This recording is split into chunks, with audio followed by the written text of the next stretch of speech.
Hey guys, tonight we travel back, not just to ancient Greece, but to the dusty, echoing courtrooms of a world where justice was blind and occasionally naked. You blink against the sunlight. You're standing in a bustling agora, sweat beading on your brow, toga clinging uncomfortably. And that's when it hits you.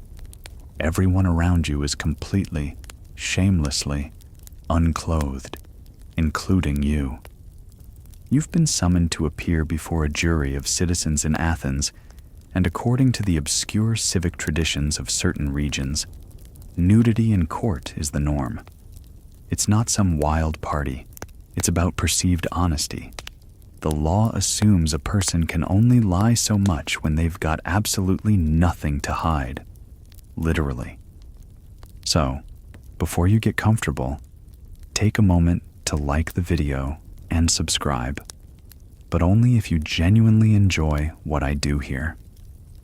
And let me know in the comments, where in the world are you listening from and what time is it there? Now dim the lights, maybe turn on a fan for that soft background hum, and let's ease into tonight's journey together.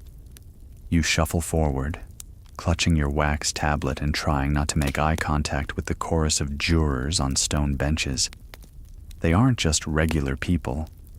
They're male citizens over the age of 30, drawn by lottery, and today they'll decide whether you stole a goat, spread slander, or, heaven forbid, watered down the city's wine supply. The idea of nudity in law isn't as far-fetched as it sounds. In some ancient city-states, particularly smaller or more ascetic ones, nudity was symbolic of transparency and virtue. Strip away the fabric, and you strip away pretense, or so the theory goes. And before you ask, yes, spectators were clothed, which somehow makes it worse. One odd wrinkle? Judges in these courtrooms didn't wear robes or wigs. They weren't even judges as we know them. Most trials were decided by massive juries, sometimes hundreds of men, who voted by dropping pebbles into urns. Dark pebble for guilty, light pebble for innocent. Picture that next time you're watching a courtroom drama. Of course, not every Greek polis followed these customs. Athens was a bit more buttoned up, relatively speaking, but smaller city-states could be surprisingly radical. Some scholars believe these customs emerged partly out of a rivalry with the famously modest Persians. Others argue they were just being Greek. Historians still argue whether the nudity in court was real, symbolic, or exaggerated by later writers trying to make their neighbors sound ridiculous. But there is archaeological evidence suggesting formal nudity was common in certain ceremonies, athletic events, and, yes, judicial matters, especially in Doric regions like Sparta and parts of Crete. You try not to scratch your leg or breathe too heavily. The accuser, standing tall and also entirely unclothed, delivers his case with passion.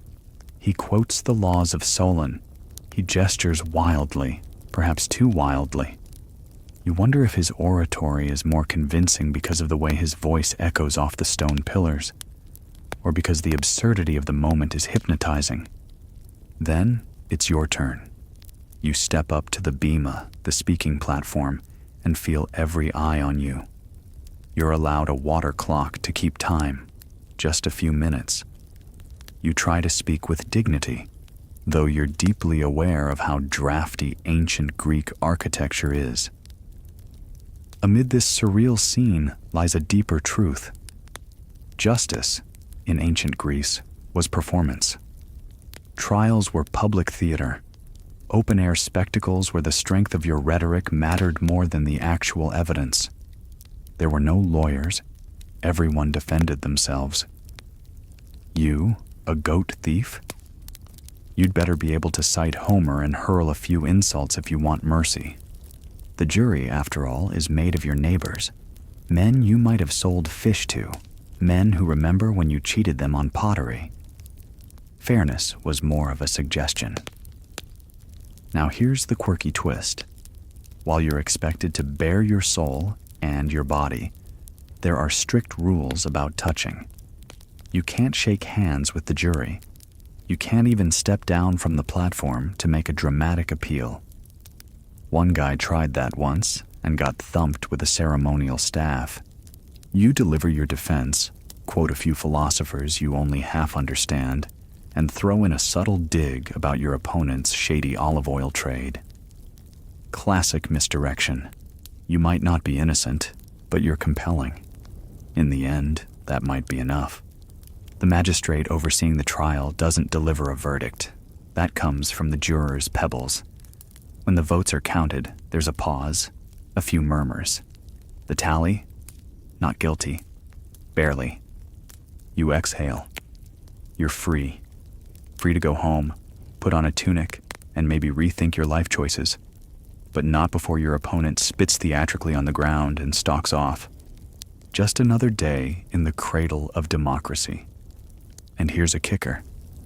This entire experience, surreal as it was, didn't end with your verdict. There were often laws punishing frivolous lawsuits. If your opponent lost and fewer than a fifth of the jury voted with him, he could be fined or even banned from future trials. You could call it the ancient Greek version of a countersuit. Petty? Absolutely. Effective? Arguably. And remember, all of this happens under the ever-watchful gaze of Athena, goddess of wisdom, law, and justice. Her statues dotted the city, reminding you that justice wasn't just a human affair. It was divine, celestial, and occasionally very awkward. You walk past one such statue now, her spear gleaming in the light. You swear her stone eyes are following you. But maybe that's just your nerves. After all, justice has been served. You're not going to prison, you're going to a bathhouse. Let's just hope that place has towels. You've barely dried off from your courthouse bathhouse visit when your troubles begin again. This time, it's not your speech or your tunic or lack thereof that draws attention. It's your garden. You step outside your modest home in the polis of Lindos, proud of the neat rows of vegetables you've tended for weeks. But something's missing, something important. No cabbage. You hate the stuff. Bitter, smelly, gives you gas. So naturally, you never planted it. Big mistake. Because in this tiny, fiercely traditional Dorian city, the law is clear. Every citizen with land must grow cabbage. Not grapes, not leeks, not even barley. Cabbage. Green, leathery-leaved, and legally required. Skip it, and you could be fined, or worse, branded a public nuisance. It's not a joke. It's statute. Why? Well, it turns out the Greeks weren't just obsessed with philosophy and sculpting perfect abs. They were also incredibly superstitious about agriculture. Many city-states held specific vegetables to be sacred. Cabbage, with its round shape and strong odor, was thought by some to purify the soil and ward off malevolent spirits.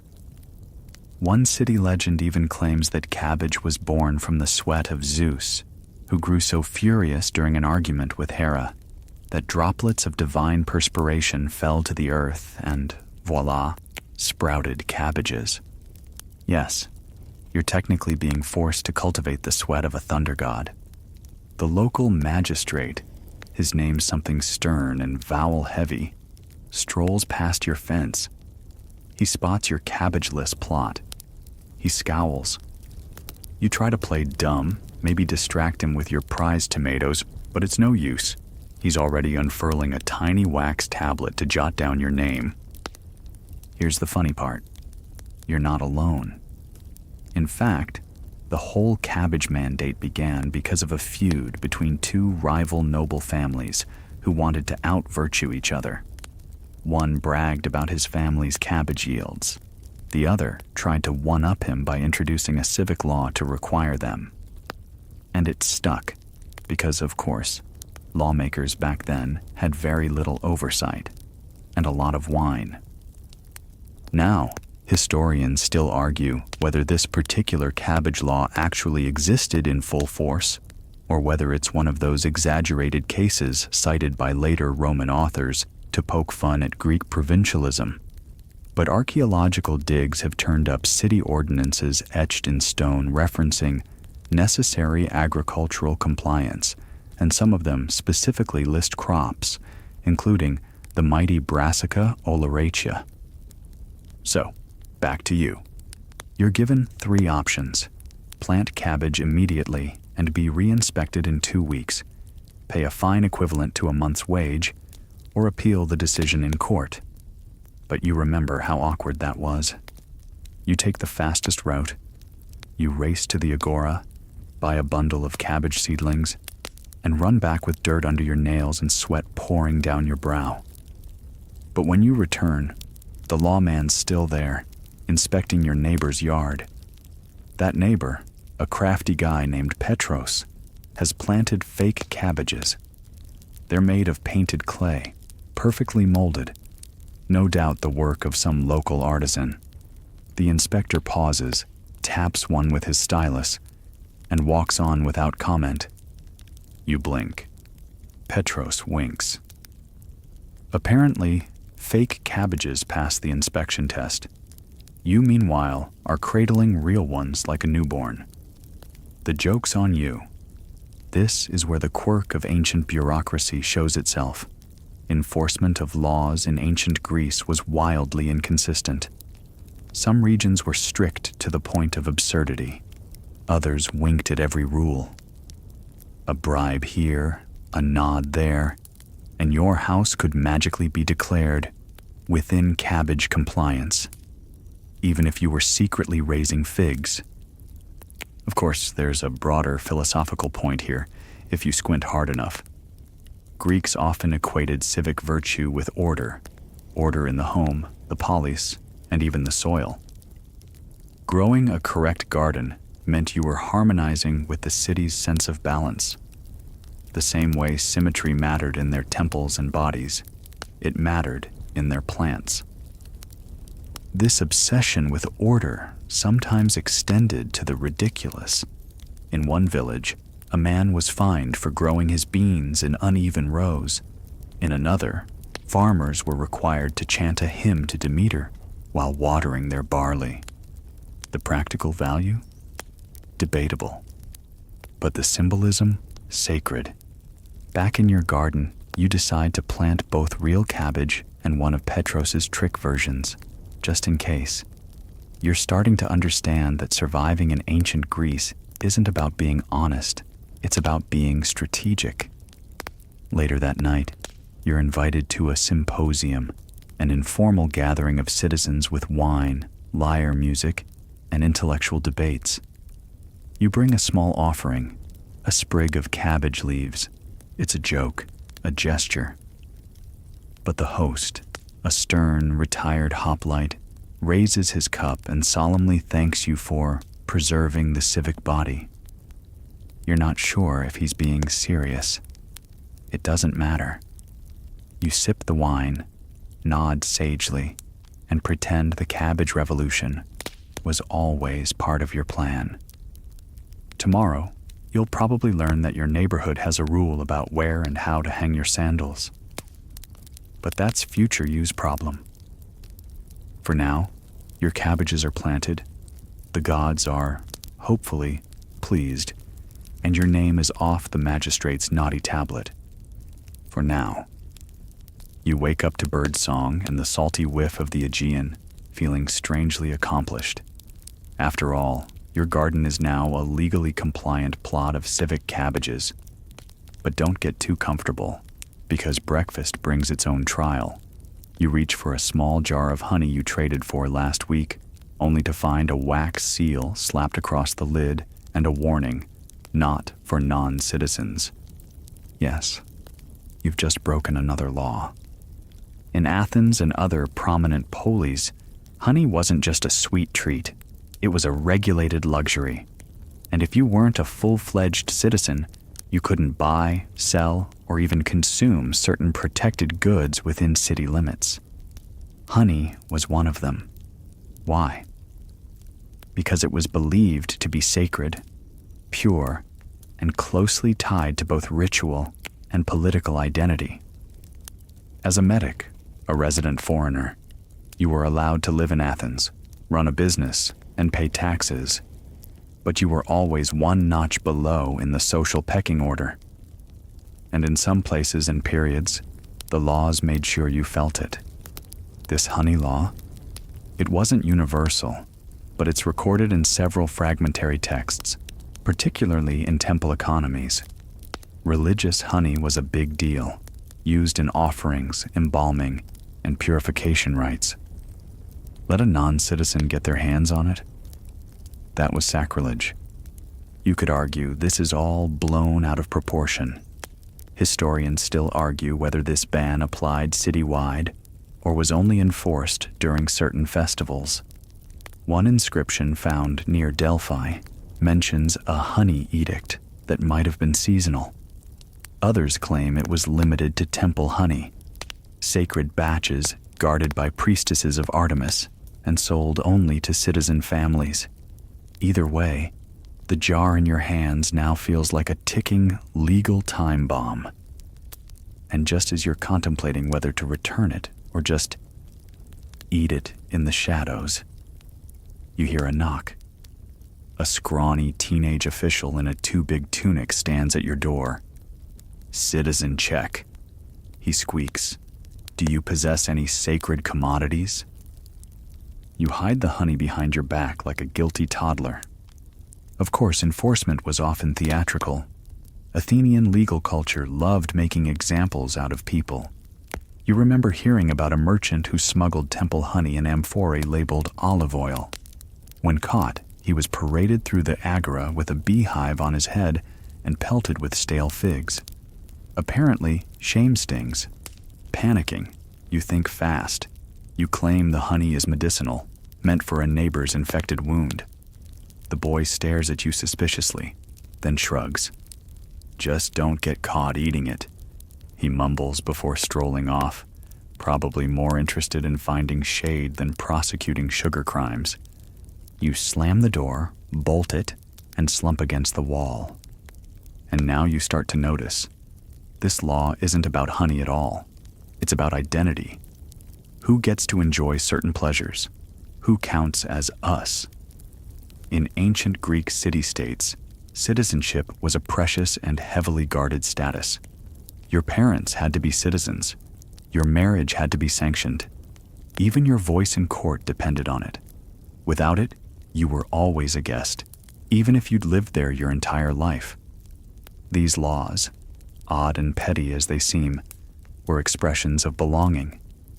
A ritualized, "you're not from around here," enforced not with violence, but with bureaucracy, gossip, and lots of wax seals. There's a fringe theory among modern scholars that honey had psychoactive properties in certain regions, especially when bees harvested from poisonous or sacred flowers. It's possible, they argue, that some varieties were restricted not just for religious reasons, but for fear they might induce hallucinations.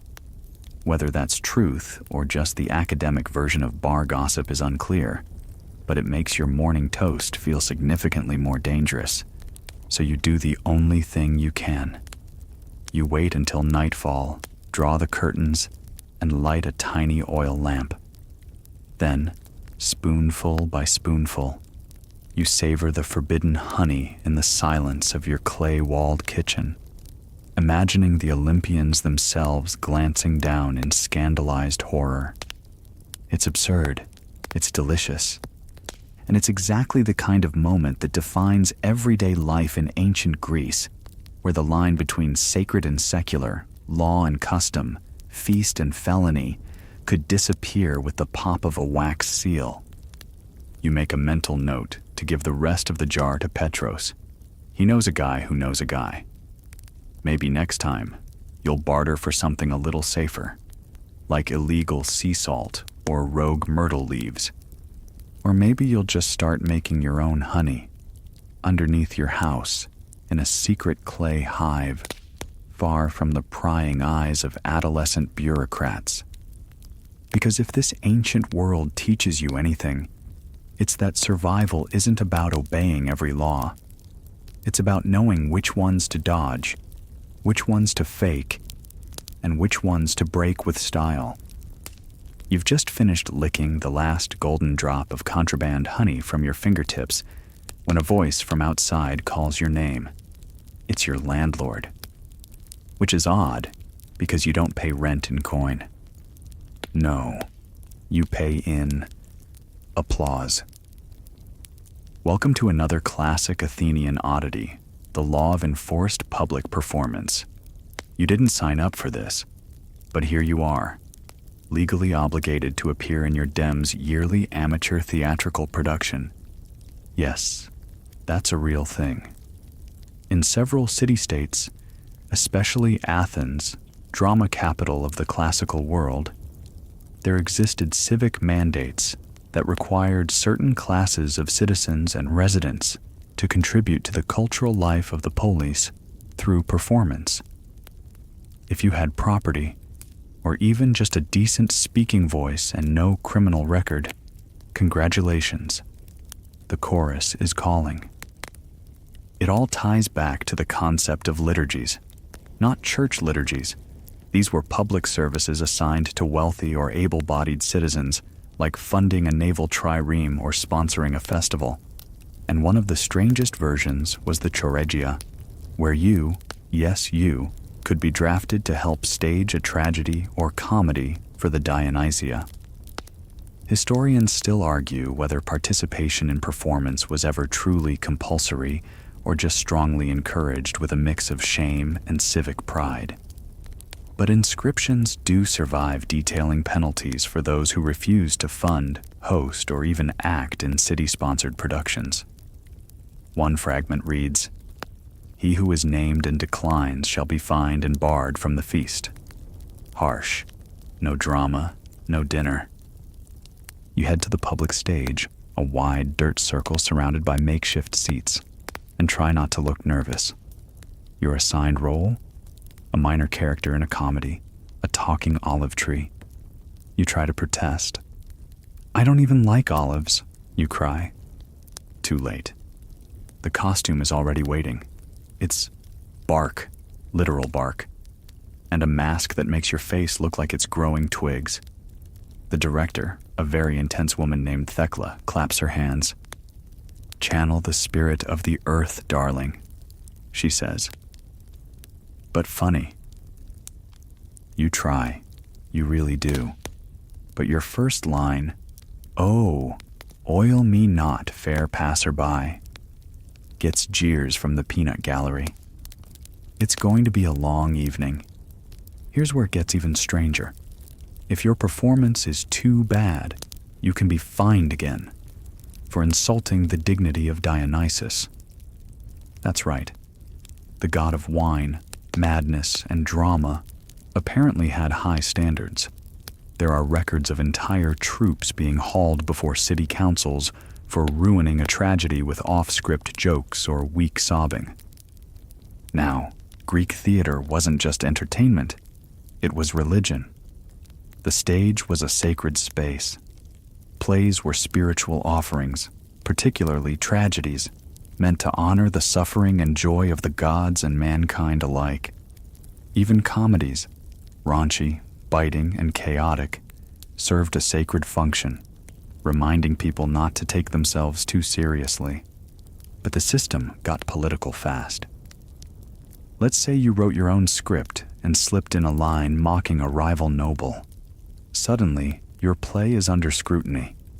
There are actual laws against defaming citizens on stage, especially during official competitions.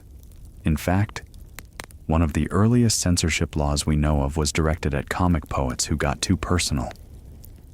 Remember Aristophanes? The guy who roasted politicians, philosophers, and even Socrates on stage? He was once taken to court for unlicensed satire and almost banned from the festival. That's like your local stand-up getting dragged into court for clowning on the mayor.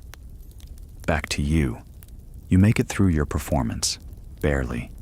You get a polite golf clap. no feast invite, but also no fine. You call it a win. And as you slink backstage, still covered in bark and self-loathing, Thecla pats your back. "You've got presence," she says.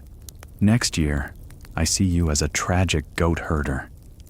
You laugh until you realize she's serious. Later that night, you reflect on what just happened. You stood under the stars, bark on your back, voice cracking in front of hundreds, and no one stoned you. You didn't die. You kind of feel proud. In ancient Greece, law wasn't just about restriction.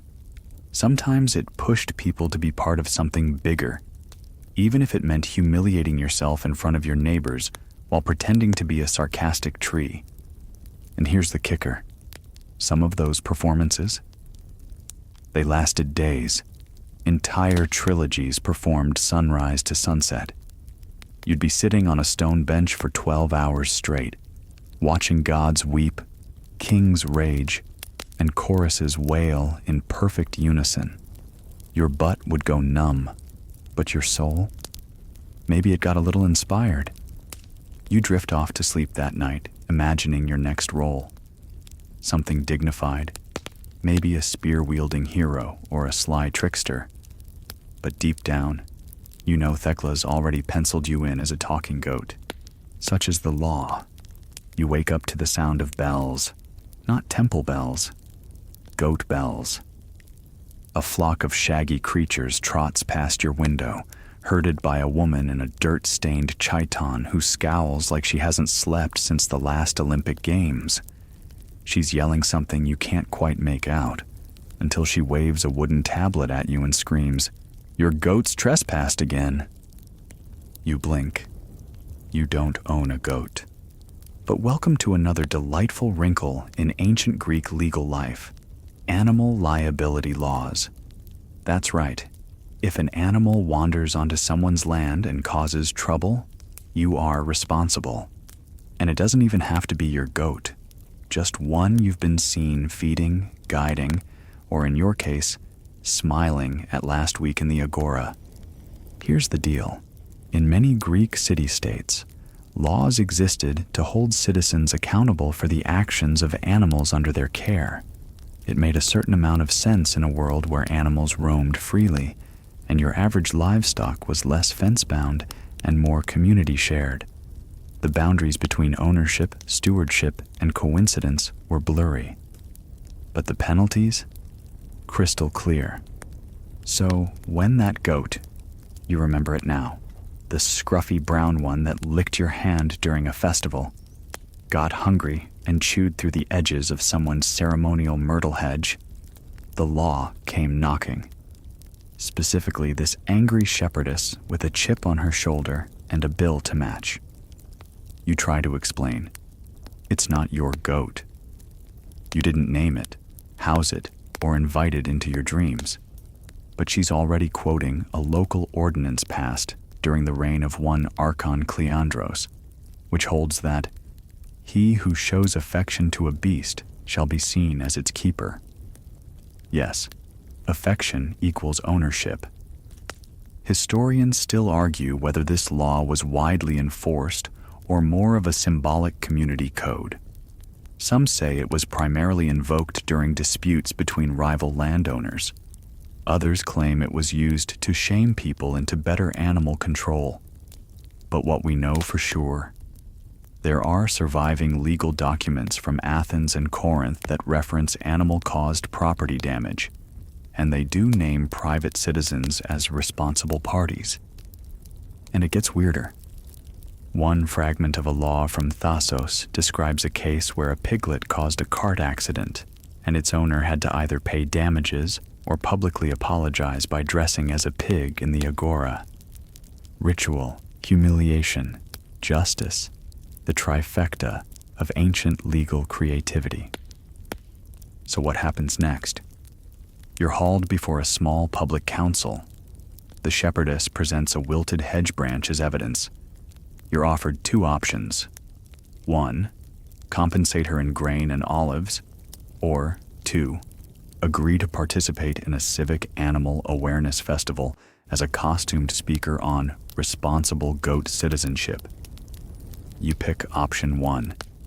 You don't trust public speaking anymore. But this whole incident opens your eyes to how animals weren't just background noise in Greek society.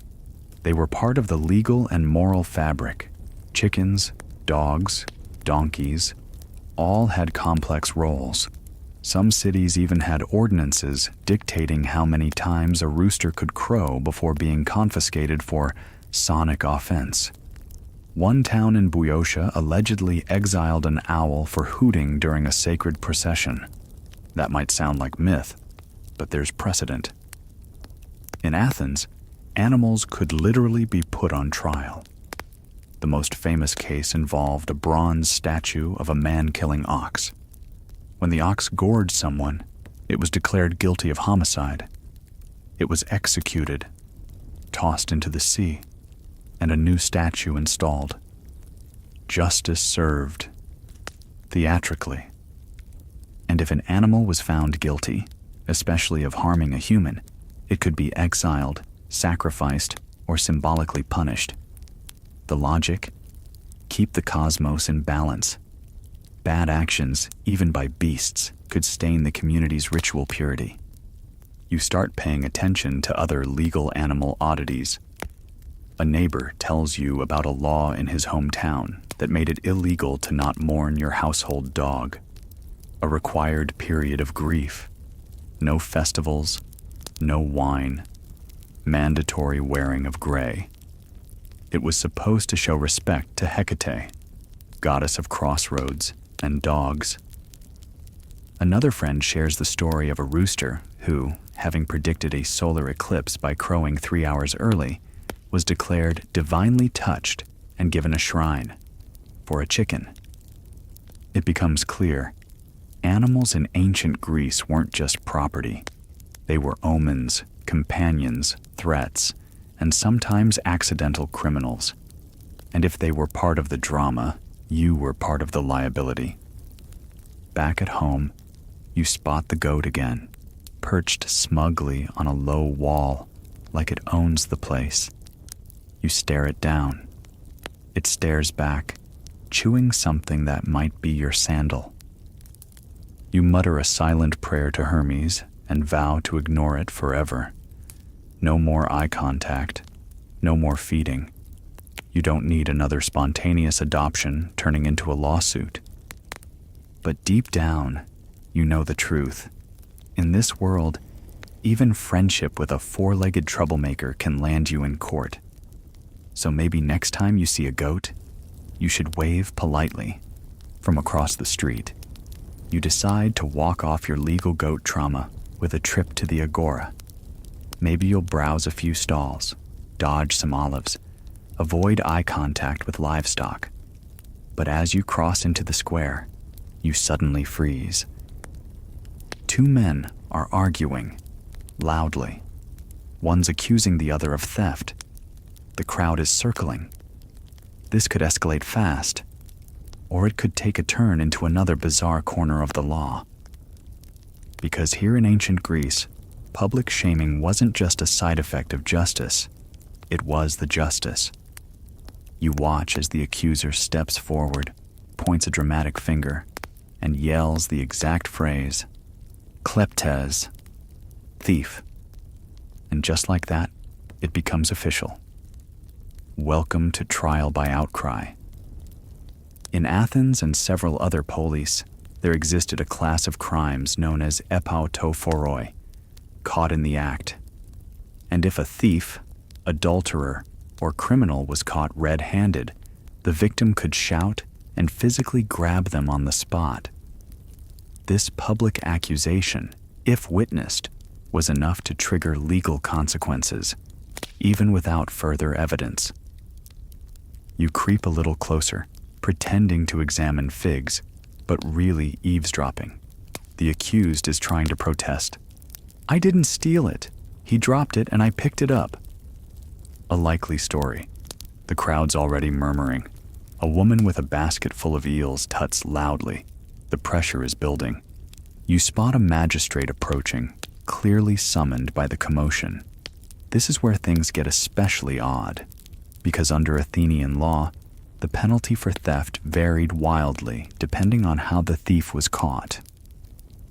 If you were taken during the act, autophoroi, the victim could legally inflict physical punishment on the spot, or even kill you in some circumstances. Let that sink in. If someone broke into your house at night, you could lawfully stab them so long as they were actively inside. But catch them 2 minutes later, outside in the daylight? That's a court case. Now it's evidence, judges, testimony. The rules shifted with the sun. Historians still argue whether this distinction was meant to protect property or discourage false accusations. After all, shouting "thief" in a crowded marketplace was powerful and ripe for abuse. In some cases, it was used to settle unrelated feuds. "He stole my goat" might actually mean "he flirted with my cousin," or "he owes me 6 drachma and won't pay." You look back. The crowd has parted, and the magistrate's making his decision. The accused has to swear a sacred oath by Apollo that he found, not stole, the object in question. But the real test? A bowl of water and a feather. Here's another odd one. The feather test. In some rural areas, if guilt was unclear, the accused might be asked to hold a feather over a bowl of sacred water and speak their defense. If the feather moved strangely, if it fluttered or tilted, it was seen as divine judgment. Did the gods stir the wind? Did guilt make the air heavy? Of course, skeptics today scoff at this. But think about it. In a world without forensic science, truth was partly theatrical. The process mattered as much as the facts. The feather, in this case, stays still. The crowd sighs, disappointed. They were probably hoping for some midday drama. The magistrate shrugs and declares the matter unresolved. The accused walks away, shaken but free. The accuser glares, mutters something about curses, and storms off. You wonder, how many of these ancient laws were built on performance? The courtroom itself was a kind of theater. Athenian trials didn't have lawyers like we do.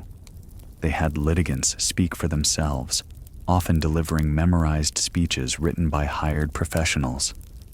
Juries were massive, hundreds of citizens chosen by lot. And they didn't deliberate. They just voted. Wooden ballots dropped into urns, and justice could be decided in minutes. But even stranger, some laws let slaves testify, but only under torture. That's right. Enslaved persons couldn't legally offer testimony unless they were physically coerced. The logic? A slave would lie to protect their master, unless they were being tortured, in which case they'd be compelled to truth. It's grim, it's chilling, and it was taken seriously. You pass by a scribe's booth and spot another peculiar bit of law posted on a wax tablet. No whistling after sundown near sacred tombs. Apparently, some sounds were believed to disturb the dead. Another tablet forbids pointing at statues of the gods with your left hand, something to do with impurity. You chuckle, but you're also careful not to test it, because now you understand. In ancient Greece, the laws were often as much about symbolism and ritual cleanliness as they were about fairness. Back home, you imagine living under such rules today. Catch someone in the act, shout and grab. Try to defend yourself. Hope the wind doesn't betray you with a feather. Justice not just blind, but dramatic, whimsical, and occasionally supernatural. As the sun sets over the agora, casting golden light over stone columns and olive trees, you realize the line between myth and law here is thinner than a feather. And just maybe, that's the point. The next morning, you wake to the rhythmic clank of sandals on stone, dozens of them. From your window, a procession of men in white tunics passes, each holding a small scroll, each looking a little too serious for sunrise. You quickly throw on your own robe and slip into the street, joining the parade at a distance. They're all heading toward the Tholos, the round building that houses the city's government officials. But this isn't a council meeting. It's jury duty, and in ancient Greece, that wasn't just a dull civic obligation. It was the beating heart of democracy. You follow them inside and find the place bustling like a beehive. Slaves distribute ballots. A lottery machine, basically a rotating brass drum full of citizen names, is spinning with an ominous clatter. You're about to witness the lottery-based jury selection system that ran the Athenian courts. It's not just random, it's deliberately random, because in Athens, equality under law meant unpredictability by design. See, every male citizen over 30 could serve as a juror, and not just once in a while. This was a regular part of civic life. Each day, a fresh jury was drawn, sometimes numbering 200, sometimes over 500. For really serious trials, like treason or corrupt generals, they could go as high as 1,501 jurors. Why so many?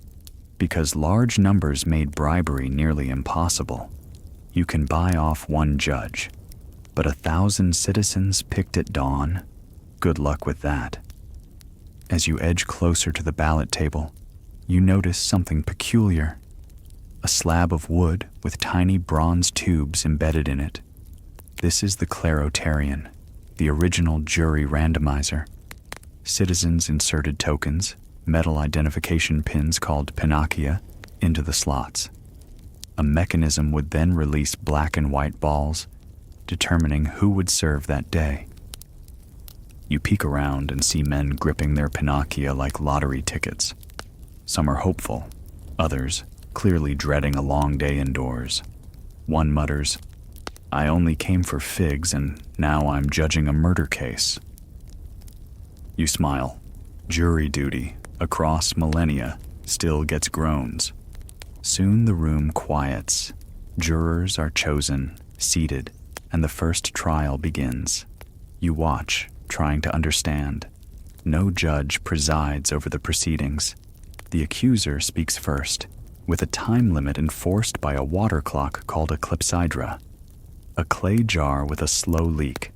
Once it runs dry, your argument is over, literally out of time. The defendant stands, no lawyer, just him and his words. His voice trembles. He tries jokes. He tugs the sleeves of empathy, mentions his ailing mother, invokes the gods. Then silence. The jury votes using Pebble tokens, one dropped into a hollow tube for guilty, one into a solid one for innocent. No deliberation, no discussion, just instinct and gut. The verdict? Guilty. But punishment hasn't been decided. Here comes another ancient twist. Sentencing auctions. Yes, really. In many cases, the accuser and the convicted each proposed a punishment. The jury then voted between the two. It was a bizarre negotiation theater. If the defendant suggested exile and the accuser suggested death, the jury picked whichever felt more fitting. This system famously backfired in the trial of Socrates. He was found guilty of corrupting the youth and proposing disrespectful views of the gods. When asked what punishment he thought was fair, Socrates sarcastically suggested he be rewarded with free meals for life. The jury didn't find it funny. They chose the accuser's sentence, death by hemlock. Historians still argue whether this moment was pure philosophical trolling or a last-minute misjudgment. Either way, it sealed his fate. You shuffle back outside, stunned by the chaotic elegance of it all. Democracy wasn't just voting, it was judging. Constantly, personally. No legal degrees, no black robes, just citizens in sandals with a token and an opinion. And it had quirks. One fragment of law from Delphi describes a trial interrupted when a mouse ran across the courtroom. The superstitious jurors halted proceedings to perform a purification rite. The accused had to wait 3 days for the courtroom to be spiritually safe again. Another story tells of a man who began his defense by pulling out a golden cicada shell, claiming it was an omen of his innocence. He lost, but people remembered the performance more than the verdict. Theatrics weren't just tolerated, they were expected. Crying relatives in the audience. Strategic. Wearing humble clothes. That's trial fashion. One man famously brought his starving children into court and had them sit in silence, staring at the jury with wide, sunken eyes. He won. Barely. You pass a mural on the street wall. A blindfolded Athena holding scales in one hand, a feather in the other. Justice. Ancient style. It wasn't perfect. It wasn't always fair. But it was participatory. Messy, chaotic, and deeply human. You wonder if modern courts, with their microphones and marble and suits, ever lose something in translation. That night, you lie in bed picturing a courtroom with no judge, a clock dripping water, and 500 voices deciding your fate with a handful of stones. You whisper to yourself, maybe next time you'll skip jury duty, or at least bring your own cicada.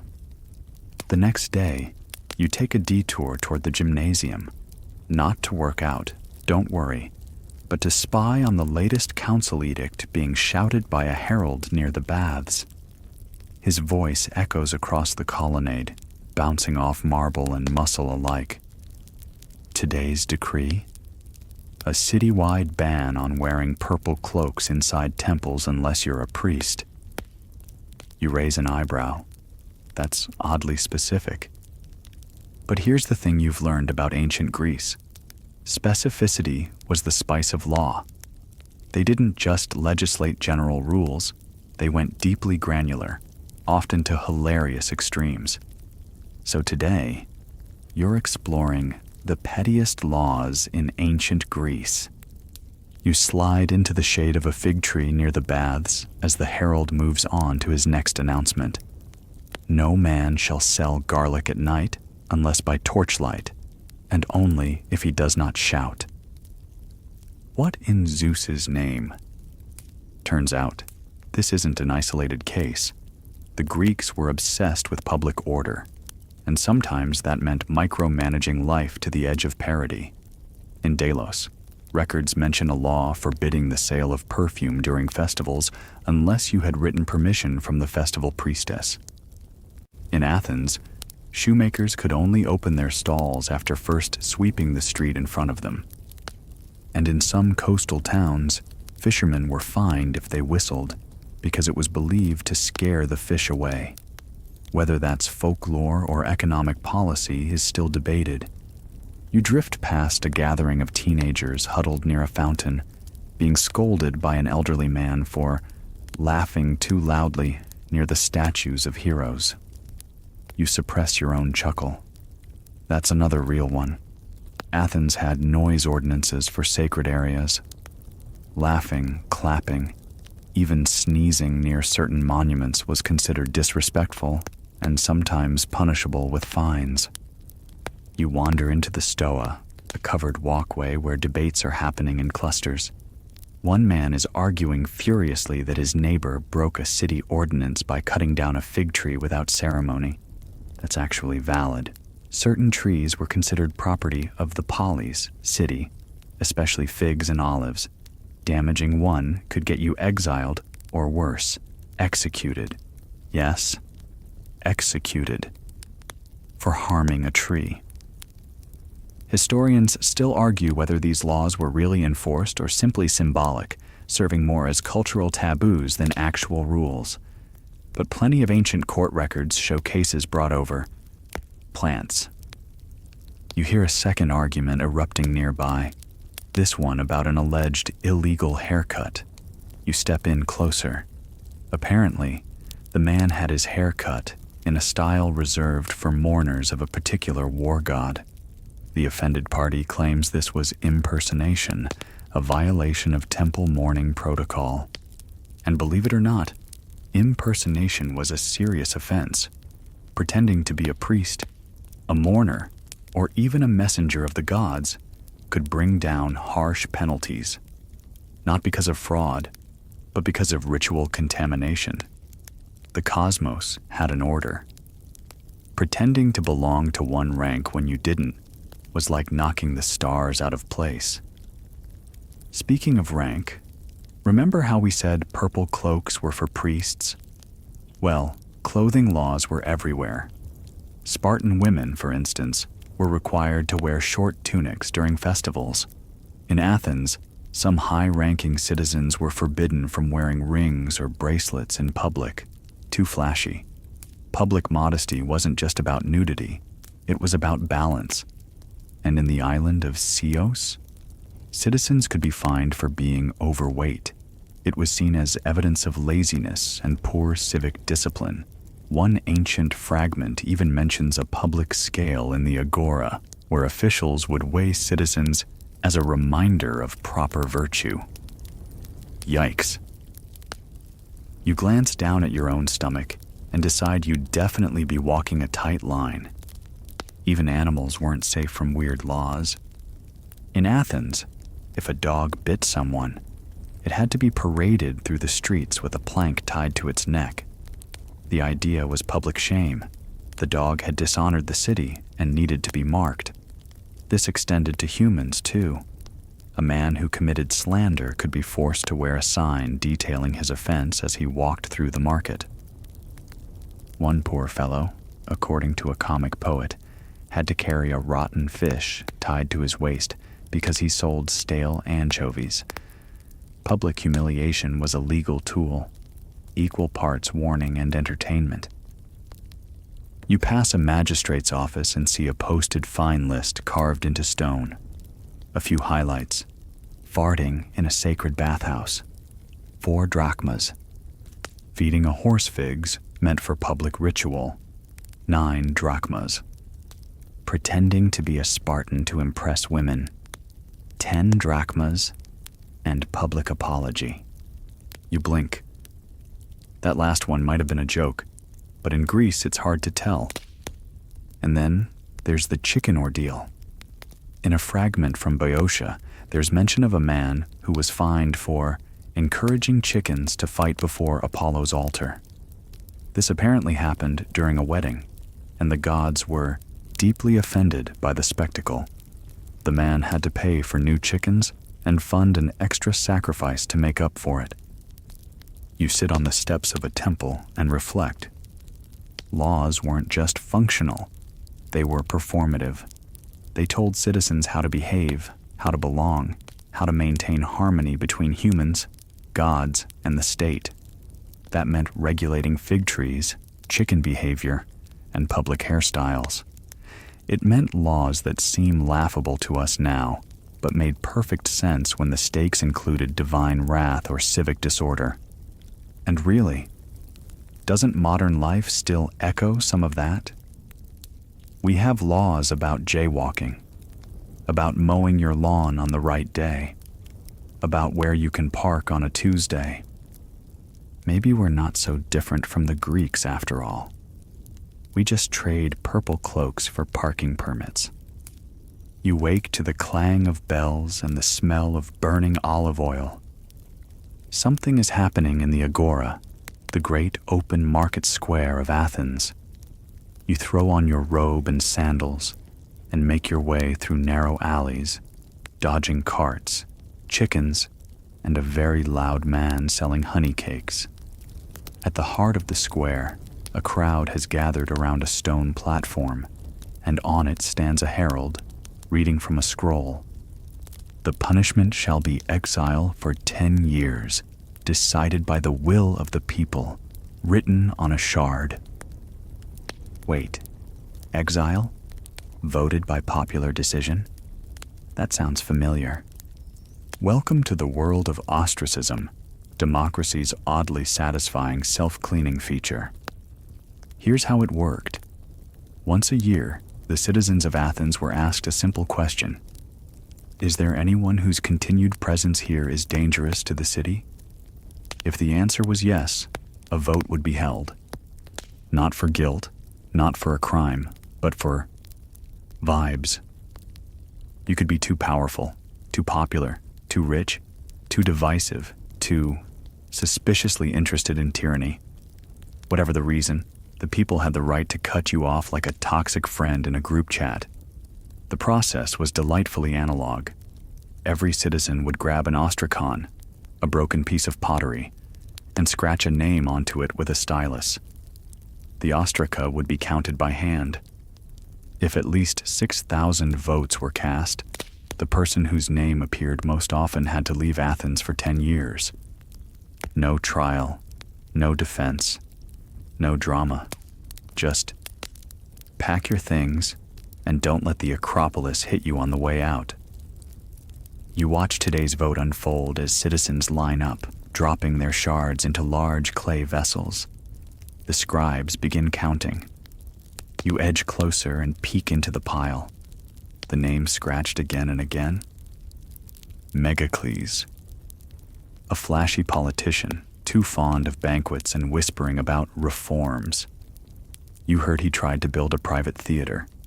That alone might have sealed it. And here's the kicker. Ostracism wasn't always used.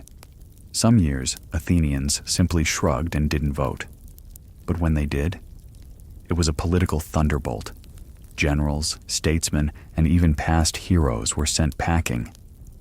Themistocles, the savior of Athens at the Battle of Salamis, ostracized. Aristides the Just, ostracized.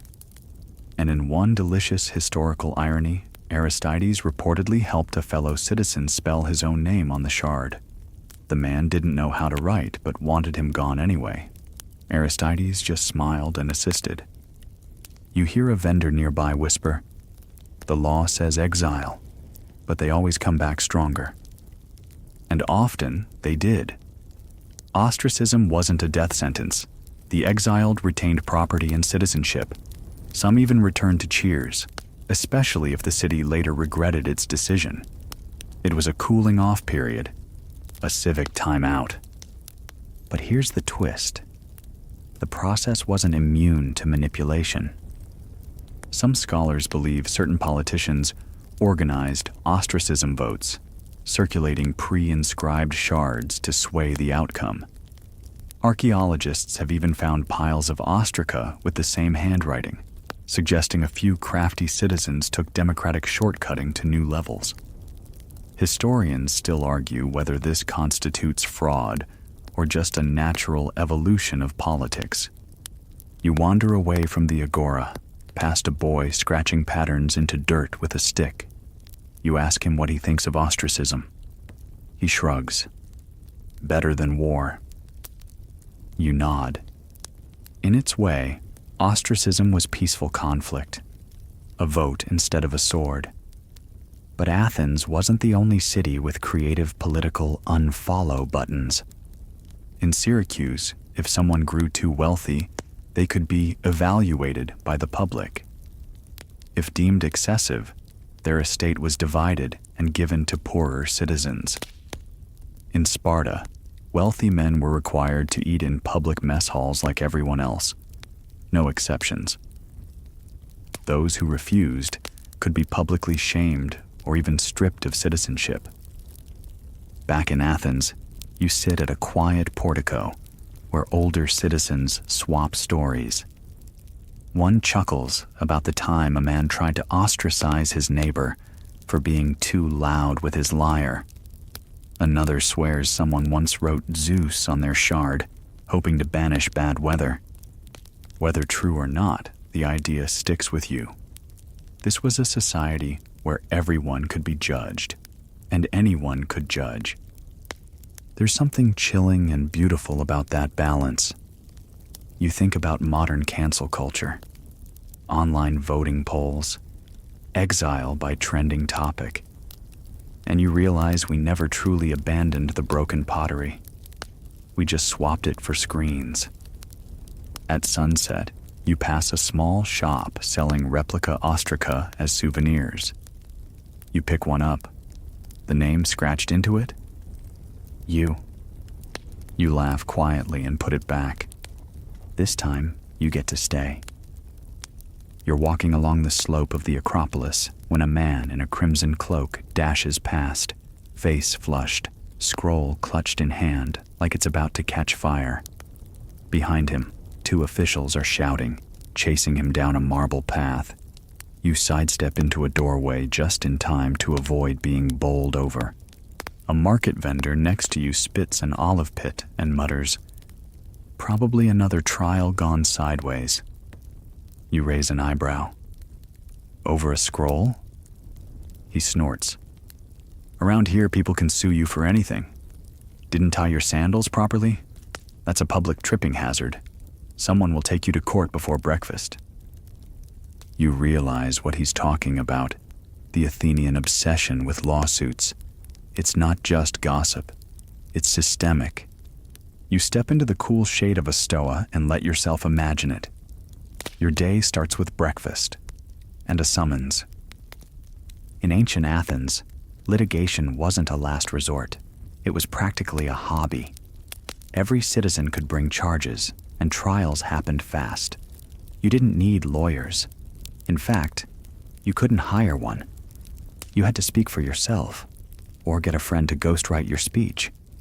Even minor infractions, insulting someone's donkey, accusing a neighbor of witchcraft, cutting in line at the baths, could end in the courts. And every case had a jury of citizens, often in the hundreds, even up to 501 or more. Massive juries helped avoid bribery and ensured public involvement. So many citizens sat on juries that some older men basically did it for a living. There was even jury pay, 3 obols a day, just enough to buy a lunch of bread, olives, and maybe a bit of wine. You stroll by a long stone wall where names are etched in rows, juror lists. One of them even has a nickname, the Rabble of the Obols. These were the retirees who lived for courtroom drama, like ancient Judge Judy's, but unpaid and always slightly sunburned. You watch as a trial plays out in an open-air court. 2 men shout back and forth over what sounds like a dispute involving olive oil theft. Each has a small hourglass, a water clock called a clepsydra, to measure their speaking time. You think about how different trials are today. Lawyers, rules of evidence, judges in robes. In Athens, it was shouting, strategy, and drama. The better speaker usually won, not necessarily the more honest man. And the jurors didn't deliberate in secret. They voted right after hearing the arguments using small bronze discs. You catch a glimpse of the discs, some solid in the middle, some pierced. You drop the solid ones in the guilty jar, the hollow ones in the innocent one. No talking, just a vote. Then the punishment, usually a fine or exile, sometimes worse. You overhear one juror ask another, "Did you see how sweaty his armpits were?" Clearly lying. And you realize verdicts could turn on anything. How someone walked, how they scratched their nose, whether their speech sounded too rehearsed. Justice here wasn't blind, it was deeply human. Historians still argue whether this was true democracy or just elaborate mob rule. But it worked, or at least it functioned. Thousands of trials a year, everything from murder to debt disputes to accusations of being too friendly with Persia. Even philosophers weren't safe. Socrates, after all, was sentenced to death by a people's court, accused of corrupting the youth and disrespecting the gods. He defended himself, refused to beg, and paid with his life. You think of that scene, him sipping hemlock calmly while his friends wept. You pass a statue of Athena standing watch over the city, her bronze spear gleaming in the fading light. Underneath it, two boys are pretending to be jurors, tossing pebbles and shouting "guilty" at each other. It's adorable and deeply unsettling. You ask a passing scholar what the most ridiculous real lawsuit was. He pauses, then says, "Probably the man who sued his neighbor because his rooster crowed too early and disturbed his dream of winning the Olympics." You blink. And he won? Lost. The jury sided with the rooster. Justice indeed. Not every case was funny, though. Trials over land disputes could turn deadly. Accusations of impiety or treason could end in ruin. You remember earlier how ostracism involved no trial. Well, other charges could lead to very real ones, like the man who accidentally poured wine on a sacred statue. He claimed it was clumsiness. The court didn't buy it. Exile, 5 years. And then there were the sycophants, a term we still use today, though its meaning has shifted.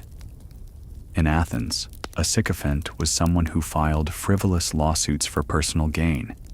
These people would blackmail the rich by threatening to sue unless paid off. They were known, feared, and often punished. Yet they flourished. One ancient comic playwright described them as mosquitoes in togas. You think about that. Even in a city that treasured its legal process, the system was open to abuse.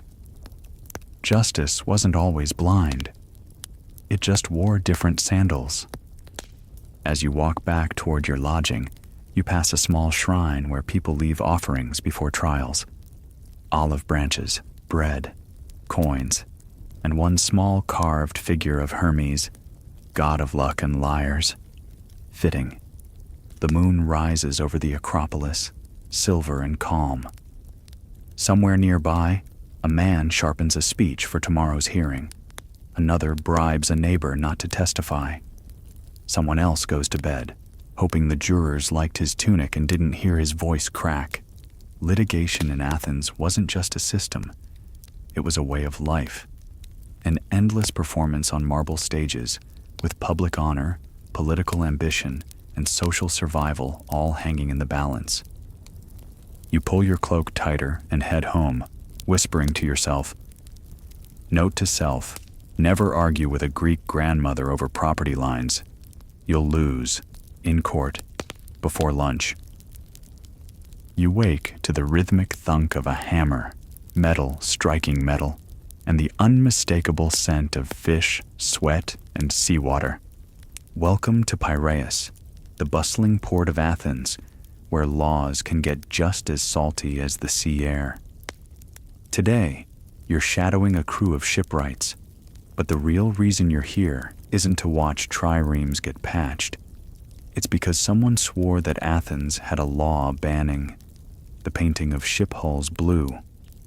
At first, that sounds ridiculous. Why would any city-state care about the color of its boats? But then again, ancient Greek laws often veered into the oddly specific. As you stroll through the docks, dodging crates of salted mackerel and sailors with too much sun and not enough shirt, an old man polishing an anchor tells you, "That blue law? It's real." Said blue paint invoked Poseidon's jealousy. Bad for business. You raise an eyebrow. He shrugs. Or maybe someone just hated the color. This, you learn, is common in Greek lawmaking. Myth, superstition, and practicality colliding like chariots in a narrow alley. A law might be sacred, or personal, or both. Take, for instance, the law in Delphi that banned people with visible scars from serving in certain priestly roles. Why? Because scars were considered signs of previous punishment or shame, or even divine rejection. So if you tripped and split your chin open on a temple step, guess what? No priesthood for you. Historians still argue whether this was a religious mandate or just a social prejudice dressed in ritual garb.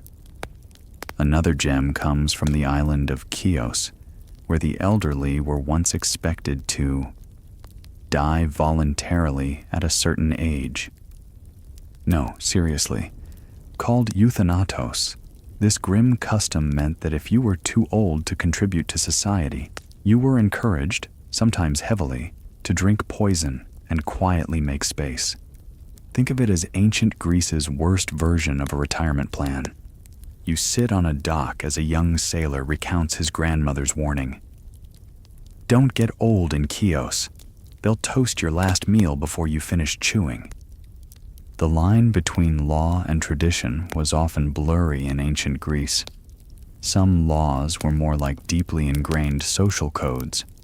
Others were tied to specific city rituals, and some came from legendary lawgivers like Zaleucus of Epizypherian Locris, a man so strict he decreed that any adulteress must have both eyes gouged out. And when his own son was caught cheating, Zaleucus ordered one eye be removed from himself and one from his son, so the law would be obeyed, but with mercy. Extreme? Yes. Memorable? Definitely. You wander into a small court hall where a trial is unfolding over a dispute involving sacred fire. A woman is being accused of letting the eternal hearth in her home go out, apparently an offense punishable by a public fine, or worse, having to relight it with pure fire from the temple of Hestia, which of course meant walking barefoot for miles with a lit torch. Some cities even had laws regulating laughter during certain religious festivals. In one famous case, a man in Ephesus reportedly faced fines for inappropriate chuckling during a solemn sacrifice. Laughter was sacred. Or rather, it wasn't. Not then. Then there's the famous law from Sparta. Bachelors were publicly humiliated during certain festivals. At one event, they were forced to parade around the town square in nothing but tunics, singing songs mocking their own unmarried status. Imagine karaoke, but meaner and mandatory. You lean against a column and listen to two elders debate the origin of another strange law. A ban on the use of forbidden words during specific seasons. Apparently, using certain negative words in front of statues of gods could sour the coming harvest. How do they even enforce that, you ask? Easily, one says. The priest listens. The priest always listens. And it wasn't just cities writing up weird decrees. Individual temples had their own micro-laws. In the sanctuary of Artemis at Ephesus, pregnant women weren't allowed to enter during labor. In a twist of logic only ancient religion can manage, it was thought that birth was too impure for sacred space. So you could thank Artemis for safe childbirth, just not while actually doing it. You pass a scribe chiseling out an old legal inscription from a crumbling stele. He's replacing it with an updated version that allows a certain tax exemption during military service. It strikes you that the Greeks didn't just write their laws. They displayed them, publicly, on stones, on bronze tablets, in temples, markets, even gymnasiums. Transparency was everything. But that didn't always mean understandability. One Athenian joke from the time went, "If you read all our laws, you'll break 3 by the time you've finished." And the punishments? Often just as inventive. Break a wine trade rule, you might have your amphorae smashed in front of you. Fail to fulfill a public role. You could be fined or forced to host a city feast at your own expense. There's even a record of a man punished not for what he did, but for what he didn't do. He failed to warn his neighbor about an approaching plague of locusts. The result? A hefty fine and a public lashing. You watch the harbor as a storm rolls in, and sailors hurry to bring in nets and secure lines. Someone yells about Poseidon being in a mood, and the superstition drips into legal behavior. No sailing on certain days, no whistling during thunder. It's all tied together. Law, belief, myth, fear. You think of modern equivalents. No whistling backstage, no shoes on the table, no stepping on cracks. Are those really so different? In the fading light, a temple bell tolls the hour. A fishmonger nearby has a sign reading, "No credit after sunset," an informal law of his own. You smile. The more things change. You pass a young boy being scolded for carving a chicken into the stone wall of a public bath. Apparently, he's violated some rule about defacing sacred imagery, though the bird in question looks more like a lumpy pear. Still, the point stands. In ancient Greece, even your doodles could be illegal. And just as you turn to leave the port behind, a shipmaster calls out, "Hey, if you ever want to paint a boat blue, don't. Poseidon's watching." You wake to drums. Not war drums, not parade drums, rhythm drums. A beat pulsing through the dusty streets of Athens, and you follow it like a sleepwalker. Soon you find yourself outside a theater, its columns striped with sunlight and shadow, its stone seating already buzzing with anticipation. A festival is in full swing. And behind this joyful energy, a law, several in fact. You squeeze into a shaded nook of the amphitheater, just as a herald cries out, "Today's competitors must not bribe the judges, poison the actors, or tamper with the stage machinery." And you blink? Poison the actors? That's an oddly specific warning. But welcome to the theater laws of ancient Greece. A beautiful tangle of civic pride, art, and surprisingly high stakes. Because here's the thing. Theater in Athens wasn't entertainment. It was sacred competition. A drama festival like the Dionysia was as legally structured as a courtroom trial or a military draft. And if you thought the audience was relaxed and munching olives, think again. You feel the weight of the city's gaze, because citizens were expected to attend. For many, it was even mandatory, with financial support available for those too poor to buy tickets. Yes, Athens had arts funding laws. Socrates himself once said, "A good tragedy teaches justice better than any speech." And Athens took that seriously. The law required that 3 playwrights be selected annually by the archon, a kind of magistrate. And each had to produce 3 tragedies and 1 satyr play. That's a whole mini-drama season per writer. And the selection of these writers? Riddled with fierce lobbying, political maneuvering, and more than a few bribes, though, of course, those were illegal. Wink. Judges were chosen by lottery, 1 from each tribe, but only 5 of the 10 votes were actually counted, chosen randomly. That way, even if someone had managed to bribe a judge, they wouldn't know if that vote mattered. Clever, huh? You watch as a comedy unfolds. Actors in padded suits, floppy phalluses, and exaggerated masks prance across the stage. The crowd roars with laughter. But there's another law at play. Free speech on stage was absolute, within limits. The ancient Greek word is parrhesia, frank speech. Comedic playwrights like Aristophanes used it to mercilessly mock politicians, generals, even gods. But stray too far, you could still be prosecuted after the festival for impiety or slander. Historians still argue whether this system protected speech or punished those who made the wrong jokes at the wrong time. There are rumors of one playwright whose play offended a foreign delegation. He disappeared shortly after. You stroll backstage, or rather, behind the skene, the painted backdrop building. Here, you see the eerie wooden masks lined up like ghosts. Sorrow, rage, joy. You touch one and shiver. Imagine the stories it's seen. A young actor whispers about laws governing who could act in what. In earlier eras, only men were allowed on stage, even for female roles. Later, some cities debated allowing certain women, particularly priestesses, but it remained rare. More peculiar still, there were laws about audience behavior. Booing too loudly could be fined. Disrupting a sacred play, you might be barred from future events.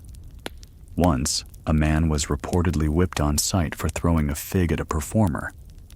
Harsh fig justice. And it wasn't just actors under legal scrutiny. Chorus members had to follow strict codes. Their performances were essential, but also regulated.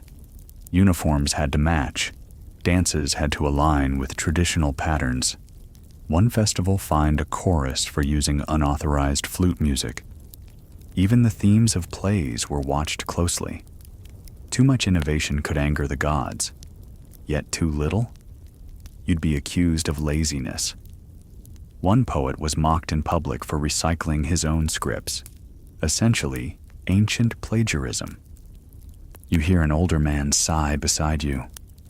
I miss the days when Aeschylus brought the Furies on stage for the first time. People screamed. One guy wet himself. Apparently, there were laws requiring guards at some performances, just in case the drama got too intense. You chuckle.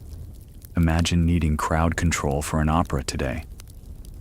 Nearby, a group of schoolboys recite lines from Sophocles. Their teacher nods approvingly. You remember, students were sometimes required by law to attend certain plays as part of their education in citizenship and ethics. In fact, the city saw theater as moral training, just as important as gymnasium or military service. Watching Oedipus blind himself, that wasn't just a dramatic climax, it was a civics lesson. Later that afternoon, you hear about a playwright who tried to sneak an unauthorized deity into his script. Instead of Dionysus or Apollo, he named a minor river spirit as the savior of Athens. Result? Lawsuit. Banned. Exiled. That river spirit was never heard from again. And yet, the laws weren't all stiff and stuffy. There's a delightful record from one festival where a city passed a temporary decree to ban sadness during a 3-day comedy run. Anyone seen crying was to be offered wine and cake until they stopped. Mandatory cheer. You walk through the quiet amphitheater at sunset, the air cooling, the stones warm beneath you. You think about how deeply entwined law and art were, how seriously Athens took its dramas. This wasn't Hollywood. This was sacred, binding, dangerous. You sit on the front row, imagining the echo of thousands cheering, the stomping of sandals, the masks leering from stage. Somewhere between reverence and riot, that's where Athenian theater lived. And the laws ensured it didn't tip too far in either direction. As you leave, you catch the end of a comic scene where an actor playing a donkey sues a politician for theft of hay. The audience is laughing too hard to breathe. And somewhere behind it all, a law, silent, watching, guiding the madness like a hidden script. You wake to a chorus of roosters, not a metaphorical rise and shine, but an actual flock of agitated birds in a dusty Athenian courtyard. You're in a gymnasium, barefoot, sweat slick, and mildly alarmed at how many people here are oiled. Because today, you're diving into the laws of the ancient Greek gym, a place where muscles, minds, and morals were all regulated by strict civic rules. Yes, even your push-ups could be legislated. The gymnasium wasn't a 24-hour muscle factory like the ones in our world. It was a state institution, part training ground, part school, part social club, and part arena for judgment. And you've just broken rule number 1. entering the sacred grounds without a bath first. A wiry trainer with exactly 3 teeth yells at you to wash up. You oblige, because yes, ancient Greek law required athletes to clean themselves before entering. Hygiene wasn't just courtesy, it was divine respect. The gods didn't like smelly mortals, especially not in their temples of fitness. And don't even think about showing up overage. Most gymnasia were for ephebes, teen boys in state-sponsored education, not grown adults with bad backs and suspicious moles. There were laws defining age brackets, eligibility, and who could enter which section. One gym, for example, had a law prohibiting older men from speaking to youths during training, especially if they weren't teachers. Why? To prevent inappropriate advances. And yes, it was that specific. You jog onto the dusty wrestling floor as a horn signals morning drills. The coach barks out orders, but something's off. A kid's skipping warm-ups. The others glare at him, not just because he's being lazy, but because refusing to follow gym protocol could get you expelled and his whole team punished. Your bad form is my problem, an older teen grumbles, adjusting his shoulder pads. Athenian law didn't separate personal discipline from civic duty. Training your body was part of preparing for war and democracy. Gym rules were posted publicly, and breaking them? Not only embarrassing, but finable. You see one unfortunate lad caught eating figs during his cool-down. The trainer slaps the fruit from his hand and announces he's lost a day's privileges. Why? Because some gymnasia forbade eating inside, believing food distracted from the virtues of the soul. And that oil everyone's slathered in? It's not vanity. It's regulated by law. Only a certain amount could be issued daily from public stores. Misusing it? That was theft. One inscription details a man fined for taking a second flask of oil without permit. You pass by a pale boy curled up beside a marble column. Turns out he's been banned from competition for a week because he insulted a fellow student. Trash talk might fly in modern sports. But here, verbal aggression violated the gym code. But perhaps the most eye-popping laws involve who was absolutely not allowed inside. Let's list them. Women, banned. Except for Spartan exceptions. More on that in a moment. Foreigners? Usually forbidden unless granted special privileges. Slaves? Absolutely not. Professionals, i.e., paid athletes. Depends on the city, but in Athens they were often discouraged to preserve the purity of citizen competition. Historians still argue whether these exclusions were based on civic integrity or plain old elitism. Probably both. Now, over in Sparta, it was a different world. There, the gymnasium wasn't just for boys, and it wasn't just for state service. Spartan girls trained too, in running, wrestling, and javelin. Why? Because strong mothers produced strong sons, and the law required girls to be as tough as the men, sometimes tougher. One account tells of a Spartan girl who outthrew a male visitor in discus. He protested the results. She replied, "Then grow stronger." Brutal.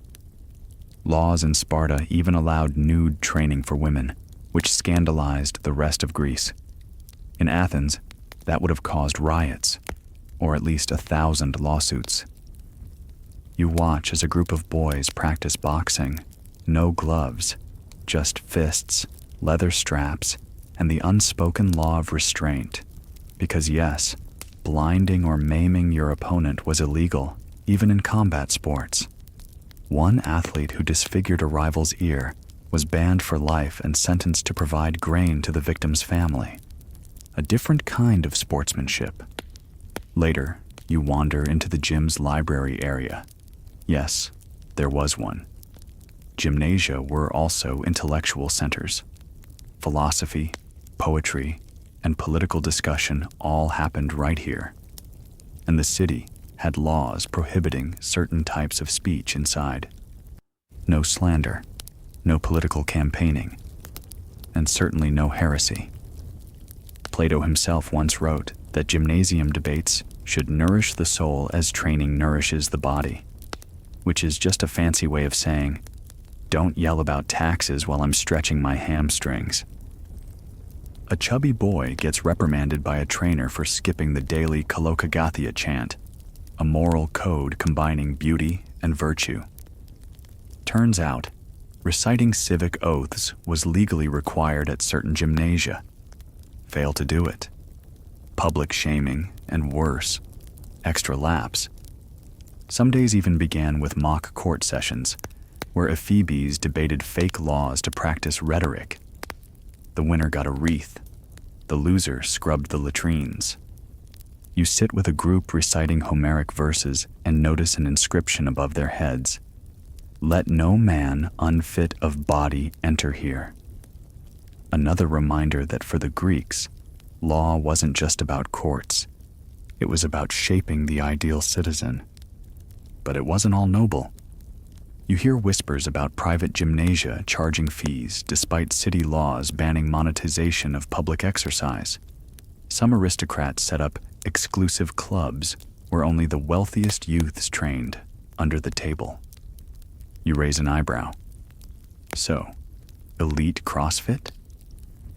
One boy laughs. Except no protein shakes, just olives and sand. As you exit through the colonnade, a stern instructor halts a student and points to his sandals. You wore those here? Apparently, another law. No shoes inside the training grounds, barefoot or bust. Something about grounding the soul, or at least keeping the dirt distribution even. And just before you leave, someone runs past you, being chased by two older students. The pursuers tackle him, laughing. He skipped stretching, one says. Turns out, they're enforcing a peer punishment system, part of the unwritten but socially accepted gym code. If the official trainers didn't catch you, your fellow citizens might. In a society where body, law, and virtue were inseparable, every movement mattered. Every sweat drop was civic duty. You wipe your forehead, sit beneath an olive tree, and realize this wasn't a gym. It was boot camp for democracy. You blink awake under the stifling hush of a courtroom. Except it's not quite like any courtroom you've ever seen. There are no robes, no gavels, no stern judges in powdered wigs. Instead, it's a blinding courtyard, hundreds of people packed shoulder to shoulder, the sun pounding down like a second prosecutor. Welcome to an Athenian courtroom in full swing. And here's the twist. You're the judge. Sort of. See, ancient Greece, especially Athens, had a legal system powered not by elite legal professionals, but by you. Ordinary citizens were not only jurors, but the ultimate legal authority. You squint around the space and realize there's no single judge presiding. The real power here lies with the jury, often 500 citizens or more, chosen by lot that very morning. The case today? A dispute over olive trees. One man accuses his neighbor of sabotaging his sacred grove. Serious stuff. Because olive trees weren't just botanical decorations. They were protected by actual Athenian law, with destruction punishable by exile or property seizure. You tug at your hymation nervously. The plaintiff steps forward and begins speaking. Not a lawyer, just a guy with a grievance and a voice. Because Athenian law forbade hiring professional advocates. You had to represent yourself. Can't talk your way out of trouble? Too bad. And the timing? Strict. He has a water clock, a clay device steadily dripping through a narrow spout, to track his speech time. When it runs out, so does his argument. You glance at your fellow jurors. Most are older men, some already nodding off. They were paid just enough to make jury duty attractive, a democratic stipend, originally introduced by Pericles. Critics said it corrupted the process. Supporters said it opened justice to the poor. Historians still argue whether paying jurors helped true democracy or just created professional, easily bribed serial jurors. A loud crier silences the chatter. Now it's the defendant's turn. He weeps, he points at his children, he claims the trees fell in a storm. His speech ends just as the water clock gurgles empty. Time's up. There's no deliberation room, no private discussion, just voting, immediate and anonymous. A bronze disc, two-sided, one end hollow, one solid. You slip yours into the urn for whichever party you believe. No explanations, no appeals. Guilty. The neighbor's exiled for 10 years. Just like that. And that's not even the strangest trial you'll see today. Later, you're swept into a crowd gathering for a different case, a charge of impiety. The defendant allegedly mocked the Eleusinian mysteries, a sacred religious rite. The law here is fuzzy, based more on mood than codified regulation. Still, a conviction could mean death. You watch the drama unfold, both sides quoting poetry and precedent. There's no legal codebook to consult. Athenian law was oral for centuries, and even when written down, it was full of exceptions, amendments, and outright contradictions. To a modern mind, it feels chaotic, but the Athenians saw it as living democracy. Law was not a fixed machine. It was a communal conversation, happening in real time on dusty mornings like this. You walk past a man scribbling down parts of today's trial. He's a logographos, a speechwriter, technically not allowed to speak in court, but his ghost-written orations were legal, if cleverly concealed. Some citizens, like the famously shy Demosthenes, relied on them heavily. And then there's the graph paranomen, the law against illegal laws. Yes, you could actually prosecute a law itself if you felt it was passed improperly or contradicted older laws. Imagine suing Congress for passing a dumb bill and actually winning. You see one such case unfold. A citizen accuses a politician of proposing a grain subsidy without proper vetting. If found guilty, the politician might pay a fine or be banned from future proposals. A neat built-in check on legislation, and terrifying if you're the legislator. You stroll into a less dramatic setting, a family court. Here, things are even weirder. A man is trying to prove his son is illegitimate, hoping to disinherit him. The court demands witnesses from the child's birth night. Who was in the house? What food was served? Were the doors locked? It's not CSI Athens. It's just the lack of birth certificates or written records, so memory and gossip become your legal proof. A woman nearby is being questioned about her dowry. She claims her husband took it and vanished. The court checks her account, not a bank ledger, but a collection of tokens and signed pebbles, ancient IOUs stored in clay jars. Another case involves a dog. Yes, really. Two neighbors fight over ownership of a prized hound used in hunting. There's no paper trail, of course, but one man claims the dog always returns to him when released. A demonstration is scheduled. Spoiler: the dog runs to the food bowl, not either man. The court rules, unclear. You chuckle.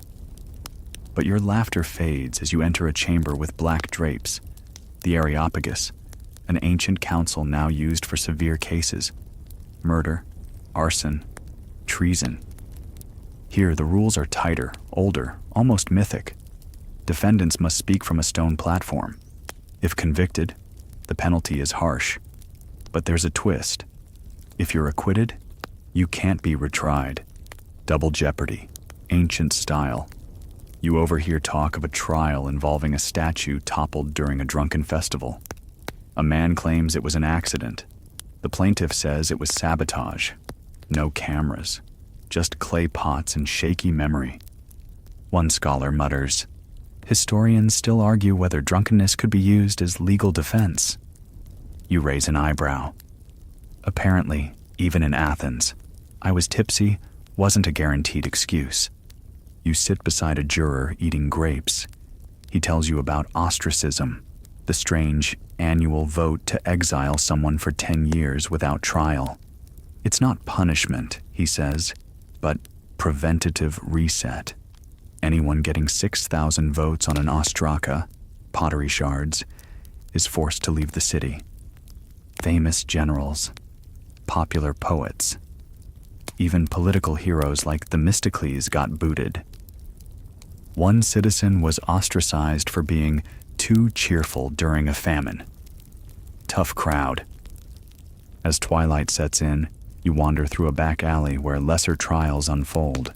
Debt disputes, shop thefts, broken marriage contracts. No lawyers, just voice, charisma, memory. You realize this was law for the people, messy, loud, flawed, but accessible, and often terrifying. Because when your fellow citizens are your judges, the line between justice and popularity grows razor thin. Still, you feel oddly empowered.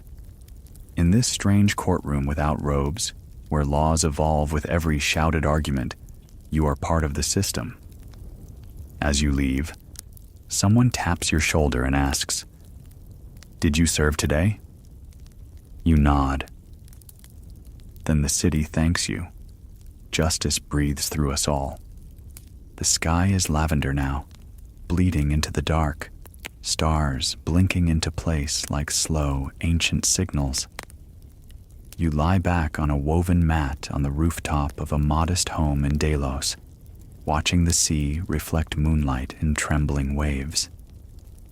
And somewhere in the distance, a man is being fined for singing the wrong kind of song. Yep, you've made it to your final stop, the most bizarre and specific laws of ancient Greece, the ones that feel like someone made them up as a joke, and yet, there they are, carved into stone or whispered through dusty records. You start with the law from Ceos, a small island with big opinions on death. There, the city passed a rule that citizens over the age of 60 must commit suicide to prevent burdening the state. No, really. They even staged elaborate farewell banquets. Imagine being invited to your own send-off party, expected to eat well, and then drink hemlock before dessert. Historians still argue whether this was a law enforced with punishment or more of a culturally backed expectation wrapped in civic duty and grim philosophy. You shudder and decide not to retire there. Nearby in Lokri, there's another law that's less deadly but more Kafkaesque. Anyone proposing a new law had to do so with a rope around their neck. If the law failed to pass, the proposer would be hanged on the spot. It was meant to discourage frivolous legislation. Imagine Congress under that policy.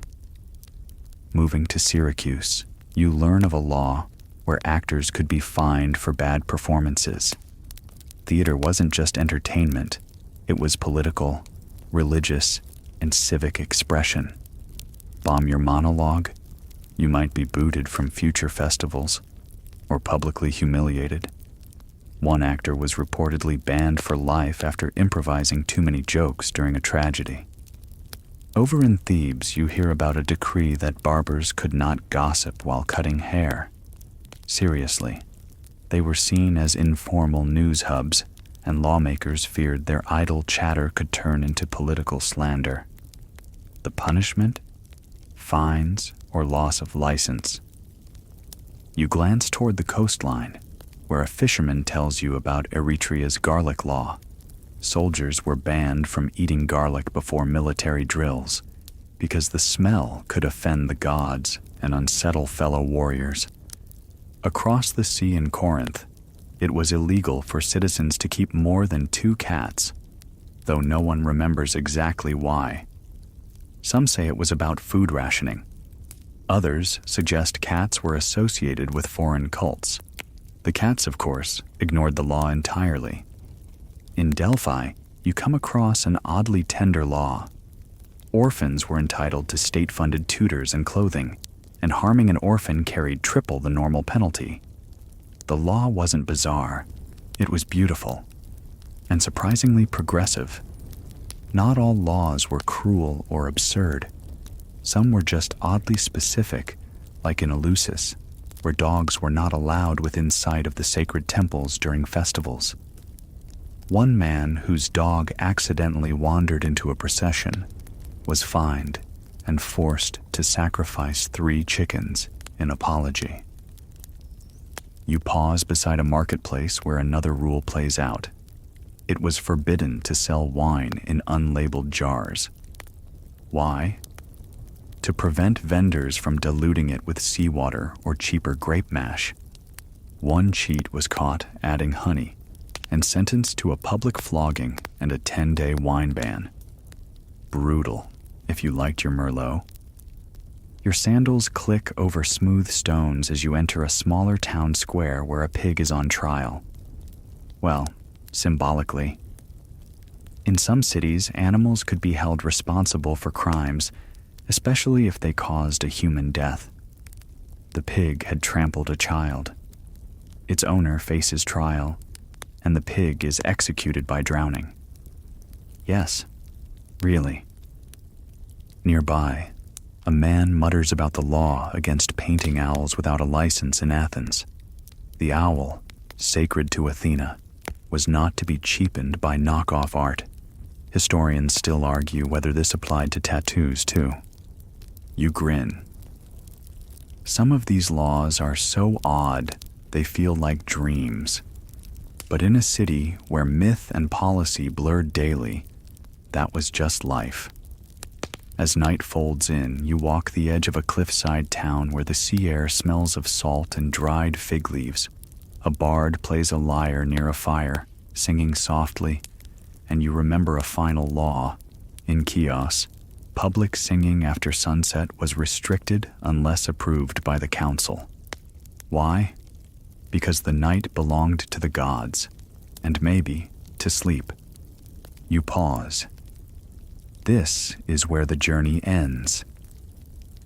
So you sit as fireflies begin their slow spiral dances and think of all the strange, rigid, poetic, or sometimes outright hilarious laws that shaped the ancient Greek world. Some made sense. Some were draped in absurdity. But all of them, in their own way, painted a civilization constantly wrestling with itself, trying to define order, virtue, and justice in a world ruled by both logic and lightning bolts. And in that struggle, maybe they weren't so different from us after all. And now, with the stars softly spinning overhead and the world of ancient Greece fading gently into the background, your breath begins to slow. You've wandered through courts, marketplaces, gymnasiums, and festival halls. You've heard the laws that governed gods and grocers alike. Some made you laugh. Some made you pause. But each one added a thread to the wide, woven tapestry of a culture trying to make sense of the human mess. As the night deepens, let the chaos of those busy streets drift away. Picture instead the stillness of a moonlit olive grove, where the only sound is the rustle of wind through silver leaves. Somewhere, a cicada hums quietly. Somewhere else, a fire burns low beside the sea. You are not in the middle of laws anymore. You're in the calm after them. The world is quieter now, and so are you. Take a breath. Let your shoulders release their tension. There is no courtroom here, no dusty records or shouting or fines for garlic. Only peace. If your mind returns to those strange rules or forgotten cities, let it. But no, you don't have to solve them.